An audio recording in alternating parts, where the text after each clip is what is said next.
Rádio Rio de Janeiro passa a apresentar o programa Estudo das Obras de André Luiz. Vamos refletir sobre o livro Os Mensageiros. Produção e apresentação, Marco Antônio e Tereza Cristina. Olá, caros ouvintes da Rádio Rio de Janeiro. Estamos começando mais um programa do Estudo das Obras de André Luiz. Estamos atualmente estudando o livro Os Mensageiros, psicografado por Francisco Cândido Xavier pelo espírito de André Luiz. Amigos ouvintes da emissora da Fraternidade, Rádio Rio de Janeiro, novamente aqui estamos, com a permissão de Jesus, para darmos continuidade ao nosso estudo.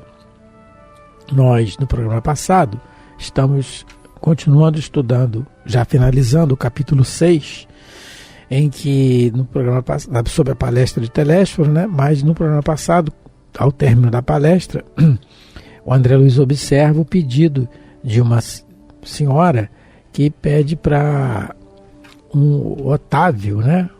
O espírito, reencarnar com o filho de uma amiga dela, que está na Terra e vai ser uma excelente mãe. O Telésforo responde que depende do processo em que ele está envolvido, na solução de processo de médiuns fracassados. Quer dizer, médium fracassado ele já é, mas que processo que ele está envolvido? O que é esse processo que ele está falando? Cada um tem uma história pregressa que resultou no seu fracasso atual. E aí cada um é diferente um do outro, a história que foi. O fracasso pode ser o mesmo, mas a história pregressa é diferente. Então, mediante isso, é planejada a reencarnação. Aí já é uma vaga ideia de quanto trabalho dá para planejar para planejar a nossa encarnação. Isso de todos nós, né? Porque ele é médico, é assim, todos nós temos. E no caso aqui, comentamos sobre isso, no caso ele vai influenciar outras pessoas nas suas atitudes, no seu comportamento, pela mediunidade em si. Daí o trabalho maior, né? A responsabilidade vai ser muito maior. E mais adiante, continuamos dizendo... da questão do trabalho. Iniciamos o comentário na questão do trabalho útil, porque logo depois o Aniceto se despede, e aí desculpa, Aniceto não, o Aniceto retirou-se. Se retirou, isso, exatamente, o Aniceto se retira, e aí o Telésforo deixa a todos em estudos e observações, manda eles ficarem estudando e observando o comportamento ali no centro dos mensageiros. E aí fala, podemos conversar. E fala que o trabalho útil, toda conversação útil é um trabalho. E aí terminamos o comentário. Tereza leu o livro, comentário sobre o livro No Mundo Maior. Não, isso. No Mundo Maior, No Mundo Maior. E também no Mundo Maior, o planejamento do avô do André Luiz. No Libertação, é a questão de o Gúbio colocar luzes para que espíritos sofredores entrassem na casa e fossem ajudados, conversando, cada um expondo o seu problema numa conversa, que isso é trabalho, isso é trabalho útil. E terminamos o comentário citando a pergunta do Livro dos Espíritos 675, em que os espíritos respondem a Kardec que toda ocupação útil é trabalho, inclusive a conversação, é claro, útil. E agora vamos continuar. E faltou um comentário aqui. Nós vamos terminar esse parágrafo, né, Teresa? Não, a gente leu o 30. Nosso orientador, vou começar daí, explicou-me Vicente Solícito. Considera trabalho útil toda conversação sadia, que nos enriqueça os conhecimentos e aptidões para o serviço. Pelas nossas palestras construtivas, portanto, receberemos também a remuneração devida à cooperação normal. Vamos ganhar bônus horas pela conversa. Pela conversa, útil, né? Pela conversa. Conversa útil não é fofoca, gente. É outra coisa. Conversação útil, falar do bem. Conversação útil, claro, falamos de Jesus, mas falamos do proveito, por exemplo, da ciência, que vem, nos ajuda tanto, que são os missionários de Jesus na ciência, que nos ajudam tanto nos exames que nós temos que fazer, nas hospitalizações que nós temos que nos submeter. Podemos falar sobre a evolução da ciência também. É uma conversação útil também, não é? E vai por aí fora. E aí tem um comentário a fazer em cima dessa conversação também, muito interessante, que está no livro Entre a Terra e o Céu, capítulo 22, Irmã Clara. E aí a Irmã Clara é um personagem do livro, que já um espírito já bem mais esclarecido, e o livro se passa, em certa fase, numa instituição que cuida de crianças, que é uma instituição maravilhosa, que é relatada no livro, que cuida de crianças desencarnadas. E aí, nesse capítulo, quando a Irmã Clara vem visitar os espíritos que estão lá em aprendizado e missão, no caso, inclusive, o André Luiz, ela vai falar da conversação. Ela fala assim, deixa eu só pegar aqui. É o estudo que eles estão falando. Conforme estudamos, a palavra, qualquer que ela seja, surge invariavelmente dotada de energias elétricas específicas, libertando raios de natureza dinâmica. Então, tudo que a gente fala libera raios de natureza dinâmica, ondas. A mente, ela continua, como não ignoramos, é o incessante gerador de força, através dos fios positivos e negativos do sentimento e do pensamento, produzindo o verbo, que é sempre uma descarga eletromagnética regulada pela voz. Por isso mesmo, em todos os nossos campos de atividade, a voz nos tonaliza a exteriorização, reclamando apuro de vida interior. É o que ela está dizendo, explicando mais o que Jesus nos fala lá no Evangelho. A boca só fala do que está cheio o coração. Aí ela continua. De vez que a palavra, depois do impulso mental, porque ninguém fala sem pensar, pensa antes. Eu falei sem pensar. Não, pensou. Vive na base da criação. É por ela que os homens se aproximam e se ajustam para o serviço que lhes compete. E pela voz, o trabalho pode ser favorecido ou retardado no espaço e no tempo. Então ela está dizendo aqui da responsabilidade nossa na questão do falar da palavra, que é a questão da conversação que nós estamos vendo aqui nos mensageiros. Só que primeiro tem o pensamento. Onde é que a gente está botando o nosso pensamento no hábito do dia a dia, que o Telésforo tinha comentado anteriormente, que nós comentamos aqui. É através desse pensamento que vem a palavra. Então não é só a questão do tom da voz, é a questão do que eu estou falando, qual é a intenção que eu estou falando. São essas descargas eletromagnéticas. Tem até uma passagem do Chico, em que ele estaria atrasado para ir para o trabalho, com uma situação dessa, em que uma pessoa pede para ele explicar melhor a receita que foi dada pelos espíritos para ela. Que ela não sabia como é que ia fazer, tomar aquilo e tal. Aí ele dizendo que estava atrasado e depois conversava com ela. E o Emmanuel vem e fala, meu filho, atenda a nossa irmã. Aí ele vai e atende a irmã. Quando ele explica direitinho, ela fala, muito obrigado, Chico, vai com Deus. E o Emmanuel pede para o Chico olhar. Pela visão dele, mediúnica, ele vê que vai com Deus, quando ela fala essa palavra, saem bolhas, né, Teresa? Luminosas, irradiando para ele, não é? Então é essa descarga eletromagnética que a irmã Clara está dizendo aqui. É a força, libera raios de natureza dinâmica, tem um dinamismo isso, que a gente recebe. Imagina se a gente faz alguma coisa e a pessoa fala, vai pro diabo que eu carregue, alguma coisa parecida com raiva, o que a gente pode receber, né? Então, é isso que a gente tem que observar nessa questão da palavra, da conversação, nos vigiar, né? No livro Obreiros da Vida Eterna, no capítulo 2, o Jerônimo, Santuário da Bênção, o Jerônimo vai levar o André Luiz lá no santuário, e aí ele tem uma hora que ele dá uma orientação, né? Ele diz assim, há que ordenar as palavras e selecioná-las, criando-se campo favorável aos nossos propósitos de serviço. A conversação cria um ambiente e coopera em definitivo para o êxito ou para a negação. Então, ele está dizendo que a conversação ela pode interferir no ambiente, ali no santuário da bênção, né? E ele continua dizendo assim, Aliás, o profeta anunciou há muitos séculos: a palavra dita a seu tempo é maçã de ouro em cesto de prata. O profeta aí é Maomé. Se estamos, portanto, verdadeiramente interessados na elevação, constitui-nos inalienável dever o conhecimento exato do valor tempo, estimando-lhe a preciosidade e definindo cada coisa e situação em lugar próprio, para que o verbo, a palavra, potência divina, seja em nossas ações o colaborador do Pai. E aí ele diz: é lamentável se dê tão escassa atenção na crosta da terra ao poder do verbo, atualmente tão desmoralizado entre os homens.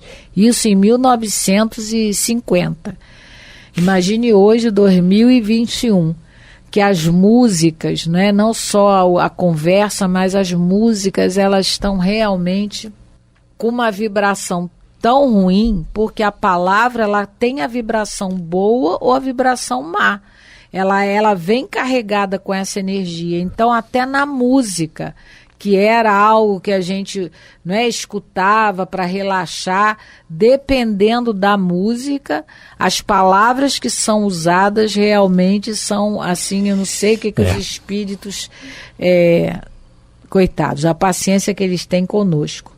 E aí ele diz: é lamentável, nas mais respeitáveis instituições do mundo carnal, segundo informes fidedignos das autoridades que nos regem, a metade do tempo é despendida inutilmente com conversações ociosas e inoportunas. Isso referindo-nos somente às mais respeitáveis instituições. Não se precatam nossos irmãos em humanidade de que o Verbo está criando imagens vivas, que se desenvolvem no terreno mental, a que são projetadas, produzindo consequências boas ou más, segundo a sua origem. Aí ele fala mais um pouco, mas para a gente ver que os espíritos estão atentos e sabem que nos dias de hoje nós ainda não sabemos usar a palavra como deveríamos usar, porque, como ele diz, o verbo é um dom divino. A nossa boquinha devia ser usada para falar só coisas boas. E ele diz, mesmo nas instituições mais respeitáveis, as pessoas não estão sabendo utilizar o verbo de maneira adequada e com isso perdem tempo. Porque ele diz, você não saber usar o verbo corretamente, você está perdendo tempo na sua evolução. Aqui a gente lembra um pouco dos nossos irmãos evangélicos, que eles às vezes eles colocam: olha, eu vou profetizar na tua vida, que tudo vai dar certo, que você vai ganhar, que você vai vencer. Eles têm esse bom hábito de usarem as palavras, muitos deles, é lógico, tem as exceções, mas eles usam a palavra nesse termo de eu vou profetizar na tua vida. O que eles querem dizer com isso? Eu vou desejar coisas boas para vocês. Eu vou usar das palavras boas para imantar, a sua mente, a sua vida em coisas saudáveis. E aí eles profetizam saúde, profetizam prosperidade, eles têm esse ponto positivo. Eu acho isso positivo em muitos discursos. Não estamos aí falando de fanáticos, porque fanáticos existem em todas as religiões da Terra, não é? Mas estamos falando daqueles religiosos que sabem usar a palavra para estimular, não é? Agora eu estou lembrando de uma situação que aconteceu na nossa casa espírita há muito tempo, numa reunião de fluidoterapia. Não na nossa atual casa, na casa que nós primeiros frequentamos. Chegou uma moça lá se dizendo médium, e ela começou a frequentar a casa, e a outra casa que nós frequentávamos, ela tinha o estatuto dela favorecia. O primeiro que chegasse já podia ir para a reunião de médio. Eu mesma, eu não tinha nem um mês de casa e eu fui convidada a participar de uma reunião mediúnica. Então, e essa moça, ela se recusou a dar passe numa senhora lá que chegou sofrida, porque ela disse que viu que a pessoa tinha feito um aborto. E que ela, quer dizer, uma coisa assim, uns comentários que não deveriam nem ser feitos, porque tem certas coisas que os médios veem e que tem que guardar só para si e para Deus, não é para ser comentado. E ela comentou com todo mundo, ainda comentou de um comportamento errado, porque se alguém age, né, comete um aborto, essa pessoa está precisando de passe de oração, de ajuda. Então é isso que o André Luiz aqui tá ensinando para a gente o seguinte: quando a gente conversa coisas boas, coisas salutares, quando a gente transmite ensinamentos, a gente está ganhando bônus hora, segundo a espiritualidade. O apóstolo Paulo, na primeira carta aos Coríntios, ele fala, capítulo 15, né? Não vos enganeis, as más conversações corrompem os bons costumes. E aí a gente tem o grande exemplo, novamente, que ele é o grande exemplo de tudo. Jesus não escreveu nada. Ele delegou isso depois aos seus seguidores, mas ele falou. Sim. E ninguém falou como ele falou, do jeito que ele falou, porque a sua superioridade se expressava nas suas atitudes e nas suas palavras. Então, é o contrário do que Paulo está falando, que as más conversações corrompem os bons costumes, que a gente acaba falando e repetindo e corrompe aquelas tentativas de acerto que a gente tem. Quando alguém vem fazer alguma notícia ruim para a gente, traz uma denúncia, uma má notícia, a gente tem que vigiar o que vai falar e peneirar o que está escutando, não é?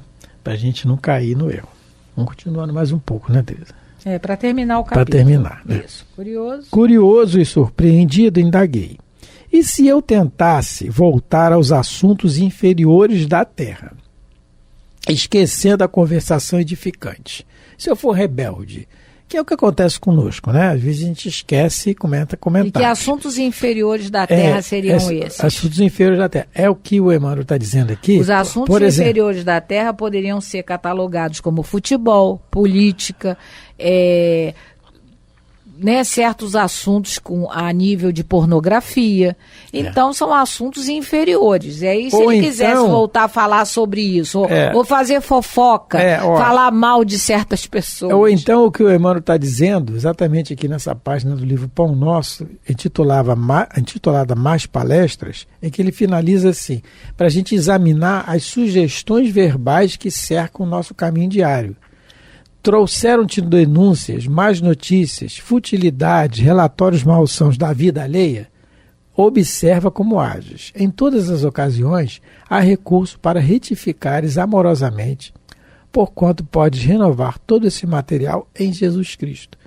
Então, que a gente responda. O Chico tinha um exemplo desse, lembrei, que eu chegava lá no trabalho onde ele tinha, na Fazenda Modelo, alguém contava uma piada daquela pesada. E ele respondia com um comentário do Evangelho. E a pessoa cansou de ouvir o comentário, não comentou mais piada com ele, mais ou menos assim. Quer dizer, ele respondeu e a pessoa cansou. E ele continua mais um pouco. Aí o Vicente sorriu e retrucou. O prejuízo seria seu, porque aqui a palavra define o espírito. E se você fugisse à luz da palestra instrutiva, nossos orientadores conheceriam a sua atitude imediatamente, porquanto sua presença se tornaria desagradável e o seu rosto se cobriria de sombra indefinível. Isso é um detalhe muito importante. E a gente tem um exemplo no livro Libertação, no capítulo 10, em aprendizado, em que o André Luiz ele relata a beleza física de uma pessoa, de uma moça. E aí, quando ela vai dormir, deixa eu ver aqui, quando ela vai se repousar, estão na casa dela, né? E aí, quando ela vai se repousar, ele vê sair, porque ela adormece e o perispírito se desloca do corpo. O perispírito dela está como, ele se designa aqui como uma bruxa. Ele coloca aqui como uma bruxa. Porque ela desdobra pelo sono. Desdobra pelo sono, exatamente. Ele fala aqui, olha, intencionalmente Maurício, que é um dos instrutores lá, convidou-me a respeitar-lhe o repouso. E com enorme surpresa, aturdido mesmo, não lhe vi os mesmos traços fisionômicos na organização perispiritual, que abandonava a estrutura carnal entregue ao descanso. Porque antes ele relata a beleza dela. Eu não vi o André Luiz ainda relatar a beleza de ninguém, mas nesse livro ele relata. Aí ele continua: alguma semelhança era de notar-se, mas afinal de contas, a senhora tornara-se irreconhecível. Estampava no semblante os sinais das bruxas dos velhos contos infantis. A boca, os olhos, o nariz e os ouvidos revelavam algo de monstruoso. Ele fica espantado. Então o que ele está dizendo aqui, olha, você ia, na questão da conversação, sua presença se tornaria desagradável e o seu rosto se cobriria de sobredefinível, porque nós estamos encarnados e nós estamos aqui num escafandro, que é o corpo, ele esconde a realidade nossa. Realidade espiritual. Realidade espiritual. A gente bota maquiagem, vai no salão, faz isso, faz sobrancelha, faz bigode, faz isso, para dali, para daqui. Hoje tem botox, estica. Tem hora que estica até demais, mas tudo bem.